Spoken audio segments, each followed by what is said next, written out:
ይህ ግለሰብ የፈጸመው አስነዋሪ ተግባር በርካቶችን አስደንግጧል። እጅግ በጣም ያሳዝናል። በክስተቱ ዙሪያ ፖሊስ ጥብቅ ማስጠንቀቂያ ሰጥቷል። ብዙዎች እውነት መስሏቸው በመታለል ጉድ ሆነዋል። በሰውየው ድርጊት ያላለቀሰ የለም ቢባል ማጋነን አይሆንም። ቢያንስ ለእምነቱና ለተከታዮቹ ክብር ሲባል በዚህ መልኩ ያልተገባ ድርጊት መፈጸም ሲበዛ አስነዋሪ ነው። አሁን ላይ ድርጊቱ አሳሳቢ ደረጃ ላይ ቢደርስም ትልቅ ትኩረት ግን የተሰጠው አይመስልም። በመጨረሻም ሁሉንም ነገር ሐሰት መሆኑን የተረዱ ግለሰቦች ወደ ፖሊስ ሄደው አመልክተዋል። ለጥንቃቄ እንዲሆናችሁ አጠቃላይ ስለተፈጠረው ጉዳይ ሙሉ መረጃውን እናደርሳችኋለን። አብራችሁን ቆዩ።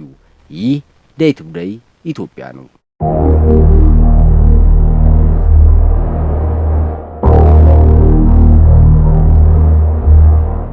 አሁን ላይ እውነተኛ የሃይማኖት አባት መስለው ሰዎች ከልክ በላይ እንዲያምኗቸውና ፈጽሞ እንዳይጠራጠሯቸው በማድረግ ያልተገባ ድርጊት የሚፈጽሙ ግለሰቦች እየተበራከቱ በመሆኑ ሁሉም ራሱን ሊጠብቅ ይገባል ተብሏል። በአዲስ አበባ ቦሌ ክፍለ ከተማ ይህ የምትመለከቱት ግለሰብ ሰዎችን ወደ ውጭ አገር እልካቸዋለሁ በማለት ገንዘብ ሲቀበላቸው ቆይቷል።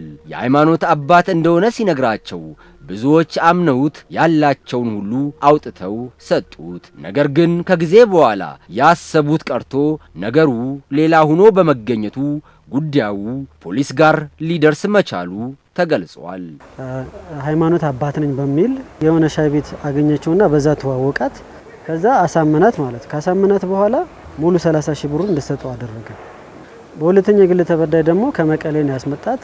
ወደ ዱባይ ልላክሽ ነይ ቶሎ በማለት 30 ሺህ ብር አምጪ በማለት 30 ሺህ ብሩን ከተቀበለ በኋላ ሰውየው በቃ ፕሮሰሱን ጀምሬልሻለሁ በማለት ያው አሁንም ሌላ ሁለተኛ ወንጀል የፈጸመ ሲሆን ሶስተኛ የግል ተበዳይ ከሷ ላይም እንደዚህ ወደ ካናዳ እሷን ደግሞ ወደ ካናዳ ልክሻለሁ በማለት ነው ካናዳ ልክሻለሁ በማለት 17 ሺህ ብር ስጭኝና ቀሪውን እዛ ከሄድሽ በኋላ እኔ ሰዎች ስላሉኝ እኔ የሃይማኖት አባት ስለሆንኩኝ በማለት እሷንም እንደዚሁ ያንን 17 ሺህ ብር በጥሬው በካሽ ከሰጠችው በኋላ ይሄ ሰውዬ የሶስቱንም በጠቅላላ 77 ሺህ ብር ከተቀበለ በኋላ ከአካባቢው ላይ ተሰወረ። ግለሰቡ በዚህ መልኩ ብዙዎችን አታሎ ከተሰወረ በኋላ ፖሊስ ከፍተኛ ጥረት አድርጎ በቁጥጥር ስር ያውለዋል።